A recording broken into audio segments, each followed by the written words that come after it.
Ce 13 février, c'est la journée mondiale de la radio. En FM, en grandes ondes, en numérique ou par Internet, La radio vous tend le micro, vous donne la parole. vous écoute, La radio, votre accès anonyme à l'information vérifiée. celle qui libère. Le 13 février, Fêtons ensemble la radio avec l'UNESCO. Bonjour à tous, bienvenue pour cette émission spéciale en direct ici du siège de l'UNESCO à Paris. On va célébrer aujourd'hui la radio qu'on aime tant pour cette 8e édition de la Journée mondiale de la radio, une journée qui lui est consacrée en ce 13 février. Et cette année, le thème, c'est le dialogue, la tolérance et la paix. On va dérouler tout ça tout au long de cette journée. On sera ensemble jusqu'à 16h, de 11h à 12h30 ici depuis l'UNESCO en français, et puis ma collègue en anglais prendra la suite, et puis enfin en espagnol, et nous reviendrons ici en français évidemment pour avoir ce multilinguisme qui est très cher à l'UNESCO. La radio est le moyen idéal pour apaiser et contrer la violence et les conflits, en particulier dans les régions isolées, potentiellement plus exposées à de telles réalités. C'est un petit peu la thématique aujourd'hui. Avant toute chose et avant de recevoir mon premier invité, nous allons écouter le message d'Antonio Gutiérrez, c'est le secrétaire général de l'ONU. Il nous parle de cette journée mondiale de la radio. On l'écoute. La radio est un puissant médium. Même aujourd'hui, à l'ère des communications numériques, la radio touche un public plus large que tout autre média. Elle diffuse des informations vitales et instruit sur des questions importantes. La radio, c'est aussi une plateforme personnelle et interactive qui permet aux auditeurs d'exprimer leurs opinions, leurs préoccupations et leurs griefs. La radio peut contribuer à créer des communautés. Pour les Nations Unies et surtout pour nos opérations de maintien de la paix, la radio est un moyen essentiel d'informer, de réunir et d'autonomiser les personnes touchées par la guerre. En cette journée mondiale de la radio, célébrons le pouvoir de la radio, qui favorise le dialogue, la tolérance et la paix. Je vous remercie. Célébrer le pouvoir de la radio. On va en parler avec mon premier invité, Moez Chakchouk. Vous êtes le sous-directeur général pour la communication et l'information à l'UNESCO. Bonjour. Bonjour. Merci de nous rejoindre et d'ouvrir cette émission spéciale ici. Et merci de nous accueillir ici pour cette émission spéciale à l'occasion de cette journée du 13 février. D'abord, peut-être parlons de cette idée de la journée mondiale de la radio qui n'en est qu'à sa 8e édition, puisque la première édition a eu lieu en 2013. Ça a été une décision lancée à partir de 2011 avec un vrai débat au sein des membres adhérents de l'UNESCO. D'abord, est-ce que vous pouvez nous parler pour quelles raisons avons voulu nous créer cette journée mondiale de la radio ? Avant tout, c'est une journée spéciale pour tous les journalistes qui travaillent dans la radio dans le monde, et nous souhaitons à partir de ce studio, à partir du siège de l'UNESCO, les saluer et en même temps les féliciter pour cette journée mondiale de la radio. C'est un événement important pour nous. D'ailleurs, l'UNESCO, l'un de son rôle principal, en fait, c'est de promouvoir la liberté d'expression, promouvoir les médias. Et ça, dans notre rôle, donc, on contribue à travers la promotion et le développement des médias dans le monde. À travers cette journée, en fait, je pense que nous avons travaillé énormément pour pouvoir en fait aboutir à cette décision qui a été prise en novembre 2011 notamment à la conférence générale de l'UNESCO, qui a permis de déclarer donc cette journée comme une journée spéciale pour l'UNESCO. Et puis en décembre 2012, quand l'Assemblée des Nations Unies en fait a décidé de célébrer annuellement la journée mondiale de la radio. Et c'est depuis ces dates-là qu'on œuvre à réaliser, donc à célébrer cette journée et à mettre en valeur en fait les radios dans le monde. Alors on a choisi le 13 février puisque en fait ça a été le jour de la création de la radio des Nations Unies, c'était en 1946. La radio et l'ONU, depuis sa création, ça a toujours été un lien particulier en fait. C'est très important. La radio, c'est un moyen de communication le plus, comme ça a été dit d'ailleurs par le secrétaire général en fait, des Nations Unies, c'est un média puissant. C'est un média qui touche tout le monde. C'est un média qui est accessible à toutes les couches sociales. Et je pense que dans le cadre de son mandat, l'UNESCO et également les Nations Unies ont veillé à communiquer les esprits de leur travail, également les résultats de leurs travaux, en fait, pour pouvoir en fait, toucher le maximum de couches sociales. Et la radio a joué un rôle très important depuis 1946 en fait, au niveau des Nations Unies. Et nous, dans le cadre de notre mission, dans notre mandat, on essaye de vraiment revivre cette expérience, de montrer l'importance des radios dans le monde, et surtout dans le processus de dialogue, dans le processus de paix. Alors on sait aujourd'hui que le monde entier se bat pour la non-diffusion de mauvaises informations et on sait que la radio, ça fait partie de ces médias qui sont un peu protégés de tout ça. On voit les fausses informations circulent beaucoup sur les réseaux sociaux à travers la vidéo. La radio, on le dit souvent, c'est un média qui est safe. C'est comme ça que vous voyez les choses également ? Oui, exactement. En fait, on a vu, bon, bien sûr, avec le développement du numérique et l'émergence des réseaux sociaux, c'est clair qu'il y a d'un côté positif, mais également il y a des risques que d'ailleurs vous avez bien cité, la désinformation. Aujourd'hui, la radio, en fait, elle contribue à contrer cette désinformation. C'est parce qu'en touchant en fait des différentes couches sociales, en allant plus loin que les autres, parce qu'il y a des populations qui ne sont pas connectées, qui n'ont pas accès aux réseaux sociaux. Et cette population-là, ils sont marginalisés quelque part à travers, puisqu'ils n'ont pas d'accès à Internet. D'ailleurs, il faut le signaler, 50% de la population mondiale n'ont pas accès à Internet. Donc, ils n'ont pas accès aux réseaux sociaux. Donc la radio est souvent le seul moyen d'accéder à l'information. Exactement. Et en plus, il y a aussi des communautés de peuples autochtones. Qu'aujourd'hui, leur langue déjà n'est pas assez connue. Donc, d'ailleurs, c'est l'année mondiale des langues autochtones. Exactement. Donc le lien est tout à fait fait puisqu'il y a des radios en langue autochtone qui permettent de faire perdurer toutes ces langues plus minoritaires. Exactement, parce que la radio, à travers ses fonctions de base, en fait, elle permet de vulgariser ces langues aussi. Donc c'est dans le cadre de multilinguisme. D'ailleurs, il y a dans plusieurs pays, il y a des langues, il y a des radios dans diverses langues. Et ça, c'est très important pour promouvoir en fait la liberté d'expression, l'accès à l'information. Il ne faut pas qu'il y ait des barrières. Et la radio, elle casse ces barrières-là qui sont présentes en réseaux sociaux, sur Internet aujourd'hui. Alors, il n'y a pas vraiment de chiffre sur le nombre de personnes qui écoutent la radio, qui ont accès à la radio, en tout cas qui l'écoutent. On parle d'1 milliard de personnes. C'est un chiffre qu'on arrive quand même à évaluer. C'est assez compliqué, parce qu'on n'a pas de mesure d'audience mondiale. Oui, parce que la radio a une particularité, c'est de l'anonymité en fait. Les auditeurs, ils sont anonymes. On ne sait pas qui écoute. C'est à l'inverse des autres médias où on peut évaluer, on peut tracer. Et donc là, c'est aussi un moyen très important si on veut garder, préserver sa vie privée, ne pas avoir des traces en fait, de données personnelles, tout ça. C'est les radios, ils contribuent à cela. C'est pour ça que c'est un média un peu très spécial, mais qui permet en fait d'atteindre des objectifs assez nobles. Alors cette année, la thématique autour de cette journée mondiale de la radio, c'est le dialogue, la tolérance et la paix. Ouais. En quoi la radio peut servir justement à créer cette paix entre les peuples et en tout cas à la favoriser et à favoriser ce dialogue, puisque beaucoup de conflits dans le monde sont, on le sait, aussi liés à une incompréhension parfois culturelle, parfois religieuse. En quoi la radio peut favoriser justement cet échange et favoriser la paix ? Il y a 2 éléments importants que je peux citer. Le premier, c'est l'accès à l'information. Donc cette composante où on permet l'éducation à travers l'accès à l'information et l'éducation. Et l'accès au savoir. Ça, c'est un élément important qui contribue en fait à apaiser les tensions, à assurer un dialogue en fait entre différentes communautés, à adhérer aussi à des projets qui ressemblent en fait, qui rassemblent, mais qui ne divisent pas. Et aussi à travers la radio, et comme je l'ai dit déjà, à travers le composante multilinguisme. Ça permet également de toucher les populations les plus marginalisées qui ne comprennent pas parfois, ils ne peuvent pas lire, ils ne peuvent pas avoir l'accès à l'information. Et ça permet donc un élément très important dans le dialogue, comme une plateforme de débat interculturel. Comment on choisit la thématique autour de la Journée mondiale de la radio ? Comment elle se prépare, cette Journée mondiale de la radio ? C'est dans votre secteur de la communication et de l'information qu'on organise. Nous, on a travaillé avec vos équipes autour de ça. Comment on choisit ces thématiques ?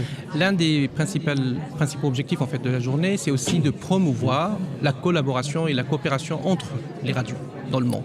Il y a plusieurs radios dans le monde et ces radios méritent en fait une certaine reconnaissance. Et à travers cette journée, on fait la promotion de cette coopération. L'organisation de cette journée, elle ne se fait pas à Paris, au niveau du siège de l'UNESCO. Elle se fait partout dans le monde. Aujourd'hui, dans plusieurs pays, on a des activités qui se déroulent aujourd'hui en partenariat avec les radios, bien évidemment. C'est leur fête, si on veut. Et en même temps, avec différents acteurs qui croient à l'importance de ce média. et qui croit et qui veut utiliser aussi ce média pour diffuser des informations et mettre en valeur les informations qui utiles pour la population. Et donc à travers cette plateforme et à travers cette plateforme internationale qu'on crée, en diffusant des messages clés pour la population, on a pu en fait donc organiser cette journée. Alors justement, on va écouter un certain nombre de sons, puisque c'est aussi la journée mondiale de la radio, c'est ça également. On a donné la parole à Brigitte Alpin. Brigitte Alpin, elle a créé une initiative radiophonique pour les enfants victimes de guerre qui s'intitule Radio Dodo. Je ne sais pas si vous connaissez cette initiative. Et on va justement l'écouter. Elle a été formée à Harvard et elle nous vient de Montréal et elle a créé donc cette radio pour les enfants victimes, notamment après cette terrible guerre en Syrie.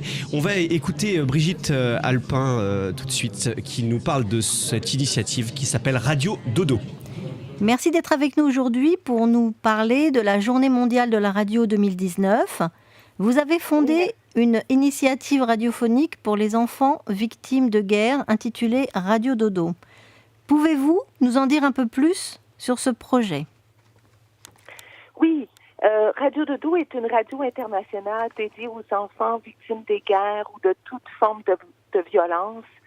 Et l'idée, dans le fond, c'est d'essayer de les accompagner le soir au moment du dodo pour essayer d'aider, de les aider à faire de beaux rêves et d'oublier leurs inquiétudes, peut-être l'atmosphère de violence dans laquelle ils vivent. Donc, Radio Dodo leur prépare une émission de radio qui dure environ 1 heure et qui est remplie de musique, des contes, des histoires. Et chacune des émissions de radio porte sur un thème bien ciblé. Donc, il y a une partie éducative aussi à chacune des émissions. Et pour favoriser l'écoute des enfants et s'assurer que ça devienne vraiment une radio qui atteint le plus d'enfants possible. Cette année, à chaque semaine, nous préparons 3 émissions de radio séparées, une en français, une en anglais et une en arabe. Donc, les enfants peuvent choisir l'émission de leur choix selon la langue qu'ils parlent. Ok. Qu'est-ce qui vous a motivé à lancer ce projet? En fait, moi, je suis née au Québec, comme on peut peut-être le deviner avec mon accent, et j'aime dire que mes origines sont moitié syrienne et moitié gaspésienne. De la Gaspésie, une région au bord du Saint-Laurent, ici au Québec. Et en 2004, je suis partie pour un grand voyage de plusieurs mois avec ma famille et on a pris le temps d'aller en Syrie, évidemment, pour aller voir la ville d'Alep, d'où mon nom. Mon nom de famille, c'est Allepin de la ville d'Alep. Et c'est important pour moi d'aller avec mon fils pour lui montrer la ville de nos origines. Mon grand-père est venu ici au Québec il y a environ une centaine d'années, mon grand-père natif de Alep. Donc, j'ai vu en 2004 mon fils qui jouait avec des enfants dans la ville d'Alep. Puis on se sentait chez nous, on sentait que même si j'étais pas voilée ou que mon fils... c'était clair que nous étions des Québécois. Il n'y avait pas de différence. Les enfants, ils ont accueilli mon fils comme si c'était un des leurs depuis toujours. Et lorsque les conflits ont éclaté, j'ai ressenti vraiment une peine. J'ai ressenti un besoin d'aider énorme que j'avais jamais ressenti avant, aussi fort, parce que je trouvais qu'il y avait peut-être une forme d'injustice dans la vie, que ces enfants-là avec qui mon fils avait joué quelques années plus tôt étaient coincés dans ce conflit, alors que nous, au Québec, nous étions en sécurité. Et de là est né ce besoin d'aider. C'était c'était viscéral, c'était dans moi. Il fallait, tant que j'ai pas trouvé une façon d'aider, je me sentais pas bien. Donc, c'était vraiment ça qui m'a motivée, cet amour pour les enfants que eux ont donné à nous, lorsque nous sommes allés à Alep, que nous avions besoin de redonner. Merci beaucoup. Pourquoi avoir choisi la radio pour venir en aide à ces enfants? Quel est l'apport de ces émissions dans leur vie? Donc, pourquoi avoir choisi la radio? En fait, en 2011, lorsque les conflits ont éclaté, j'ai cherché plein de façons d'aider. J'ai participé à des rencontres à la Banque mondiale à Washington, des grandes rencontres où est-ce qu'on discutait comment répartir des aides importantes de plusieurs centaines de millions, etc. Et j'ai constaté que il y avait, lorsque les gros conflits éclatent, c'est difficile de faire en sorte que les personnes qui sont coincées dans les conflits en tant que tels, et notamment, évidemment, les enfants, c'est difficile de pouvoir les aider parce que lorsque la guerre est là et que c'est très dangereux, évidemment, les organisations internationales vont pas nécessairement mettre la vie de leurs employés en péril pour rentrer dans les grandes zones de conflit. Donc, et moi, c'était important de pouvoir aider là-bas. Pas uniquement les réfugiés qui ont évidemment beaucoup besoin d'aide aussi, mais c'était important d'aider les enfants qui sont coincés aussi dans les conflits. Et j'avais un bon ami qui a commencé à me parler d'un projet sur lequel il travaillait, une radio, qui disait, tu sais, Brigitte, durant les moments de guerre, la radio joue un rôle important parce que, dans le fond, la radio traverse les frontières. Et c'était instantané à ce moment-là. J'ai trouvé une radio qui pourrait être destinée uniquement aux enfants, puis que ça serait une radio internationale où est-ce que, dans le fond, tous les enfants s'identifient dans cette radio-là. Ils sont n'importe où est-ce qu'ils vont sur la planète, s'ils deviennent réfugiés, la radio les suit d'une place à l'autre, ou est-ce que pour eux, ils se retrouvent en famille, les enfants ensemble, à travers la radio. Merci beaucoup. Et à votre autre question, quelle est la part de ces émissions dans leur vie? En fait, les émissions, nous, on espère vraiment que ces émissions-là vont devenir une partie de leurs habitudes, de leur vie, qui vont avoir un réflexe. Ce soir, je vais écouter une émission de Radio Dodo en me couchant, que pour eux, ça devienne un endroit où se réfugier lorsqu'ils se sentent inconfortables. Quelle est la contribution de la radio pour promouvoir la compréhension et la tolérance à l'égard des réfugiés? Donc, Radio Dodo, c'est une initiative qui est totalement neutre politiquement et religieusement, et évidemment totalement destinée aux enfants. Et nous faisons aucune différence entre les enfants. Nous estimons que tous les enfants méritent d'être réconfortés avant le dodo. Et évidemment, surtout les enfants qui sont victimes de guerre ou de violence. Donc, en ce sens, nous lançons, j'espère, un message d'inclusion, de tolérance et d'amour pour tous les enfants. Et je pense que les enfants et leurs parents et toutes les personnes qui écoutent ou qui entendent Radio Dodo peuvent ressentir que on fait pas de différence. Les enfants qui nous entendent, on ne sait pas qu'ils viennent de quel pays, donc on fait aucune différence et par le fait même, on invite les personnes qui nous écoutent à eux également faire aucune différence. Les enfants méritent de l'amour et du réconfort et c'est pas important. Ils viennent de où? Ils sont quelle couleur? Ils appartiennent à quelle religion? Est-ce qu'ils sont réfugiés? Ne le sont pas? Non, ce sont nos enfants et on doit les protéger.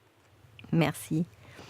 J'imagine que depuis la création de Radio Dodo, les émissions ont couvert des histoires aux sujets variés. Y en a-t-il une qui ait particulièrement mis l'accent sur l'égalité des genres? Non, parce que on traite pas de ces genres de sujets-là durant les émissions. On essaie d'éviter toute forme de sujet comme ça, l'égalité des genres, c'est un sujet qu'on n'adresse pas aux enfants. Nos enfants à qui les émissions sont destinées, peut-être que c'est entre 4 ans et 10 ans. Donc, on ne parle pas de ces sujets-là. Toutefois, je pense que notre message est très fort par rapport à l'égalité des genres, surtout cette année, parce que cette année, Radio Dodo est animée par 3 petites filles. Et les émissions en français sont animées par Alice, qui a 8 ans. Les émissions en anglais sont animées par Francisca, qui a 9 ans. Les émissions en arabe sont animées par Raaf, qui a 10 ans. Donc, en ce sens, donner le micro de la radio à 3 jeunes filles qui font un boulot exceptionnel, peut-être que ça envoie un message implicite qui n'a pas besoin de recevoir plus de commentaires que ça. D'accord, très bien. Ma dernière question, le thème de la Journée mondiale de la radio 2019 est dialogue, tolérance et paix. Quel serait votre message pour cette journée? Dans le fond, mon message à moi personnel est très simple. Je dirais que si c'est vrai qu'on a juste une vie à vivre, pourquoi ne pas choisir de la vivre dans un dialogue de tolérance, dans un environnement de tolérance, dans un environnement de dialogue et de paix? J'ai l'impression que c'est plus plaisant la vie dans ces circonstances, n'est-ce pas? Et je vous dirais aussi que bien souvent, oui, on peut faire des choses au niveau international pour promouvoir le dialogue, la tolérance et la paix, mais commençons aussi, pratiquons-nous dans nos familles, dans nos propres villages, à promouvoir le dialogue, la tolérance et la paix. C'est une bonne façon de se pratiquer, puis pour peut-être être plus efficace par la suite au niveau international.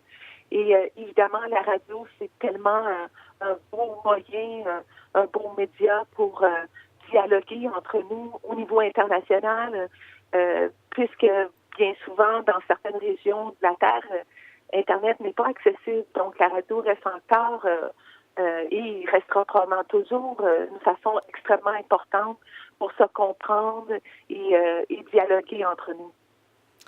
Merci beaucoup Brigitte pour votre témoignage et pour toutes ces informations sur cette très belle initiative. Ce 13 février, c'est la journée mondiale de la radio. En FM, en grandes ondes, en numérique ou par Internet, la radio vous tend le micro, vous donne la parole, vous écoute. La radio, votre accès anonyme à l'information vérifiée, celle qui libère. Le 13 février, fêtons ensemble la radio avec l'UNESCO.